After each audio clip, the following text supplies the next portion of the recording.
अस्सलाम वालेकुम। सच टेलीविज़न के डिजिटल प्लेटफॉर्म से मैं हूं आरिफ काज़मी। नाजरीन, रशिया और यूक्रेन की जंग में एक बहुत बड़ी डेवलपमेंट सामने आई है, जहां पर गुज़श्ता रोज़ जिस तरीके से रशिया की जानिब से यूक्रेन के जो मुख्तलिफ इलाकों पर जो हमले किए गए थे, बड़े पैमाने पर हमले, अनप्रेसिडेंटेड हमले थे, जिसमें बहुत ज़्यादा जानी और इंफ्रास्ट्रक्चर की जो नुकसान हुए, इसके बाद से अब यूक्रेन की जानिब से एक खास हमला किया गया है रशिया के ऊपर। ये हमला 9/11 तर्ज का एक बहुत बड़ा हमला है, खास तौर पर जिसमें जो उनका जो काजान शहर है, जो कि हाई राइज बिल्डिंग के लिए बहुत ज़्यादा मशहूर है, हाई राइज बिल्डिंग्स हैं, और ये सनती शहर है काजान जो रशिया का, उसके ऊपर एक हमला किया गया जिसमें यूक्रेन के जो ड्रोन्स है उन्होंने एक हाई राइज बिल्डिंग को हिट किया है। ये बिल्कुल इसी तरह का हिट है जो कि 9/11 को अमेरिका में जो डुअल जो टावर्स है, ट्विन टावर्स के ऊपर जो किया गया था, सेम तरह का ये हमला है। बहुत ज़्यादा नुकसान हुआ है रशिया का। इसके साथ ही रशिया की जानिब से भी इसके ऊपर बहुत शदीद किस्म का रद्दअमल सामने आया है। ख़ास तौर पर सदर पुतिन ने कहा है कि सारी दुनिया जो है वो रशिया के ख़िलाफ़ जंग के ऊपर खड़ी हो गई और जंग करना चाह रही है। उसके साथ ही उन्होंने ये भी कहा कि हम इस हमले का एक इंतहाई दर्दनाक किस्म का जवाब उन तमाम स्टेक होल्डर्स को दे देंगे जो रशिया के ऊपर हमलों के जो मास्टर माइंड्स हैं, खासतौर पर यूक्रेन हो गए, इसके साथ अमेरिका है और नेटो के ममालिक है। उन्होंने उनकी तरफ इशारा करके कहा कि इसका बदला बहुत ही दर्दनाक किस्म का चुकाया जाएगा। ये बहुत बड़ी डेवलपमेंट है। रशिया और यूक्रेन की जंग के हवाले से दिन ब दिन जो है वो इंतहाई सीवियर किस्म के जो हमले हैं वो एक दूसरे के ऊपर किए जा रहे हैं। गुज़श्ते दिनों जिस तरीके से रशिया के जो इनकी जो केमिकल फोर्सेस जो हैं, जौहरी फोर्सेस के जो कमांडर को मारा गया था, उसके बाद से रशिया ने फिर यूक्रेन के मुख्तलिफ इलाकों के ऊपर बड़े पैमाने पर हमले किए गए और ये शक किया गया कि ऑर्शनिक मिज़ाइल के ज़रिए हमले किए गए हैं। और आज रशिया के ऊपर जो जिस तरीके से काजान शहर में 9/11 तर्ज के हमले किए गए हैं यूक्रेन की जानिब से, तो ये लग ये रहा है कि मुस्तकबिल में ये महाज जो है वो बहुत ज़्यादा गर्म होने वाला है, क्योंकि जो जो यूरोपियन जो कंट्रीज़ है, ख़ासतौर पर नेटो की कंट्रीज़ हैं, उनकी भी तवज्जो ज़्यादा से ज़्यादा अब यूक्रेन और रशिया की जंग की तरफ होने जा रही है। ये कुछ डेवलपमेंट्स है। इसके साथ ही अगर यमन और इसराइल के हवाले से बात करें तो यमन और इसराइल की जानिब भी एक दूसरे के ऊपर हमलों का सिलसिला इसी तरीके से जारी है। यमन की जानिब से जो हमले गुज़श्ता रोज़ किए गए थे इसराइल के ऊपर, उसमें इसराइल की जानिब से तो इब्तदाई तौर पर यह कहा गया था कि 30 से ज़ायद अफराद जो हैं वो ज़ख्मी हो चुके हैं। लेकिन अब रशियन मीडिया ने एक बहुत बड़ा इंकशाफ किया। उन्होंने कहा कि यमन के जो हमले हैं उसमें इसराइल के अंदर दर्जनों अफराद जो हैं वो हलाक हो चुके हैं। ये बहुत बड़ी डेवलपमेंट है, दर्जनों अफराद के हलाक होना। ख़ास तौर पर इसके साथ ही नेतन्याहू की जानिब से भी एक बयान सामने आया। उन्होंने ये कहा कि इसराइल की सलामती को नुकसान पहुंचाने वाले को इंतहाई भारी कीमत चुकाना पड़ेगा। और उन्होंने कहा कि इस महवर के अंदर ईरान के जो महवर हैं उसमें अब यमन का जो महाज है वो रह गया है, उसको भी हम सख्ती से कुचलेंगे। साथ में ये इतलात भी आ रही हैं कि अमेरिका, बरतानिया और फिर इसराइल की जानिब से जो अब्दुर्रब्बा मंसूर हादी के जो फोर्सेस है उनको तैयार किया जा रहा है कि वो यमन के जो सना और दीगर उन इलाकों के ऊपर जहाँ पर अंसारुल्लाह फोर्सेस का कब्ज़ा है, उन इलाकों पर हमला करके उनको रीटेक किया जा सके। इस हवाले से भी भरपूर तैयारियाँ की जा रही है। एक तरफ से यमन के ऊपर इसराइल, अमेरिका और बरतानिया की जानिब से जो एयर रेड्स किए जा रहे हैं, साथ में ग्राउंड की तरफ से हमले के लिए उनको तैयार किया जा रहा है, जो अब्दुर्रब्बा मंसूर हादी की जो फोर्सेस हैं।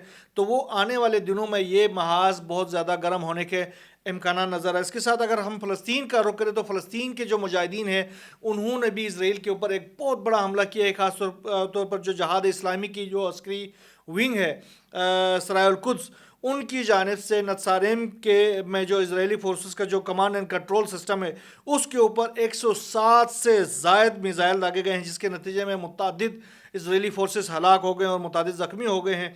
और इसराइल कुद्स ने इस हवाले से ये दावा भी किया है कि इस हमले के बाद इसराइल की जो हेलीकॉप्टर से उनके जो रेस्क्यू हुकाम है उनकी एक बहुत बड़ी तादाद हेलीकॉप्टरों में उस तरफ आती हुई दिखाई दी है और वहाँ से वो अपने हलाक और ज़ख्मियों को नेत्सारम के जो कमांड एंड कंट्रोल सिस्टम से मरकज़ है वहाँ से उठा के लेके जा रहे हैं। ये डेवलपिंग स्टोरी है और बहुत बड़ी स्टोरी है। अगर ये इसराइल की जानिब से आने वाले घंटों के अंदर इसका ऐलान भी किया जाएगा जिस जिस हद तक उनको नुकसान का सामना करना पड़ा है।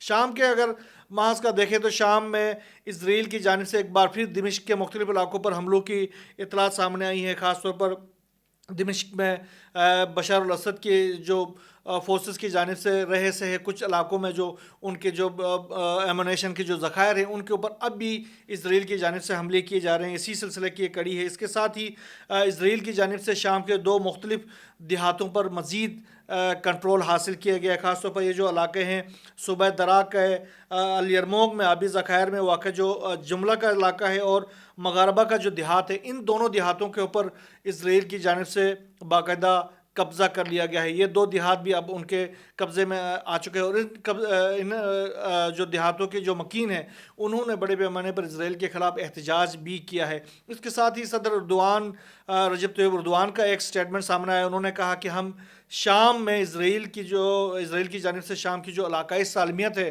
ان کو نظر انداز کرنے والے عوامل کو، اقدامات کو ہم دیکھ رہے ہیں. اور انہوں نے اس کے ساتھ ہی جو اسلامی ممالک ہیں ان کو بھی کہا ہے کہ وہ اسرائیل کے خلاف اسرائیل کے طرف سے جو اٹھائے جانے والے اقدامات ہیں ان کو روکنے کے لیے اسرائیل کے خلاف کارروائی میں کردار ادا کرنا چاہیے. جبکہ اس تمام تر صورتحال میں یہ بھی دیکھا جائے گا، دنیا نے یہ بھی دیکھا ہے کہ اسرائیل کو شام کے اندر لانے میں ایک بڑا کردار ترکی کا بھی ہے. اگر ترکی چاہتا تو شام کہ 1 انچ زمین کے اوپر بھی اسرائیل کے جو فورسز ہیں وہ نہیں آ سکتے تھے. لیکن اب یہ بدقسمتی ہے کہ اسرائیل کی فورسز اس حد تک آ چکی ہیں کہ انہوں نے درا کے سارے صوبے کو بھی اپنے کنٹرول میں لے لیا ہے، گولان کی ساری پہاڑیاں اپنے کنٹرول میں لے لیا ہے کئی طرح سے لے جا کر اب وہ دمشق کے دروازے پر کھڑے ہیں اور دمشق کے اندر بھی وہ ایکٹیویٹیز کرنے لگے ہیں. تو یہ کچھ ڈیولپمنٹ ہے. اس کے ساتھ ہی رقہ کے اندر اگر دیکھا جائے تو رقہ میں ترک فورسز کی جانب سے جو کرد فورسز ہیں ان کے خلاف حملے کیے گئے ہیں، جس کے بعد سے دونوں فورسز کے درمیان وہاں پر اس وقت بھی جھڑپیں ہو رہی ہے. دمشق میں سے جو ابھی نئی ڈیولپمنٹ سامنے آ رہی ہے، وہاں پر ایک ایرانی سفارتکار کو ایران کی جانب سے اپنے کچھ سفارتکاروں کو وہاں پر رکھا گیا تھا. اب ایک سفارتکار کو وہاں پر دہشت گردوں کی جانب سے شہید کیے جانے کی اطلاعات بھی سامنے آئی ہیں.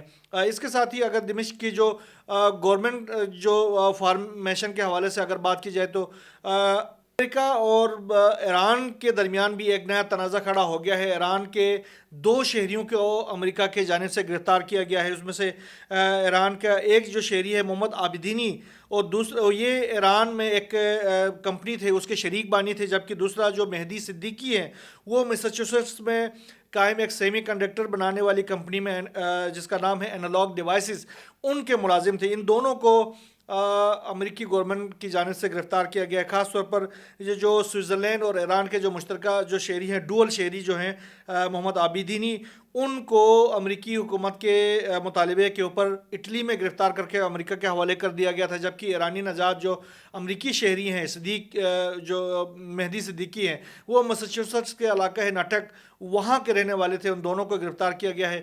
اور امریکی جو استغاثہ ہے اس کا کہنا ہے کہ یہ جو دونوں جو شہری ہیں ان دونوں کے اوپر غیر قانونی طور پر حساس ٹیکنالوجی جو ہے وہ ایران کو برآمد کرنے کا ایک تو الزام عائد کیا گیا ہے. اس کے ساتھ ان کو یہ الزام عائد کیا گیا ہے یہ جو ٹیکنالوجی ایران کو برآمد کی گئی تھی اس کے نتیجے میں جنوری میں جو گزشتہ جنوری کے اندر جو اردن میں ایک امریکی بیس کے اوپر حملہ کیا گیا تھا ڈرون کے ذریعے، اور اس میں 3 امریکی شہری ہلاک ہو گئے تھے. ان امریکیوں پر حملے میں جو ٹیکنالوجی یوز کی گئی تھی وہ الزام لگا رہے ہیں کہ ان شہریوں نے جو ہے وہ ایران کو منتقل کی تھی. اب یہ ہے کہ ایران کی جانب سے تو کہا گیا کہ اس طرح کے کسی ایکٹیویٹی میں نہ تو یہ شہری ملوث ہے، نہ ایران نے اردن کے اندر اس طرح کی کوئی ایکٹیویٹی کی تھی. اب ہفتے کے روز دونوں جو ایرانی شہری ہیں ان کو گرفتار کرنے کے اوپر ایران کی جانب سے خاص طور پر ایک تو سوئٹزرلینڈ کے جو سفارتخانہ ہے تہران میں اس کے سفیر کو طلب کیا گیا، دوسرا اٹلی کے سفیر کو طلب کیا گیا اور ان سے شدید احتجاج کیا گیا. سوئٹزرلینڈ کے سفیر کو اس لیے طلب کیا گیا ہے کہ ایران کے اندر امریکی مفادات کا جو تحفظ کرتا ہے وہ سوئٹزرلینڈ کا سفارتخانہ ہوتا ہے، وہ اس لیے ان کو طلب کر کے باقاعدہ ان سے احتجاج کیا گیا ہے. یہ ایک ڈیولپنگ سٹوری ہے ایران کے 2 شہریوں کو گرفتار کرنے کے حوالے سے. اس حوالے سے بھی آنے والے وقتوں میں جو بھی نئی ڈیولپمنٹ سامنے آتی رہیں گی وہ انشاءاللہ ہم آپ سے شیئر کریں گے. یہاں بس اتنا ہی. اللہ حافظ.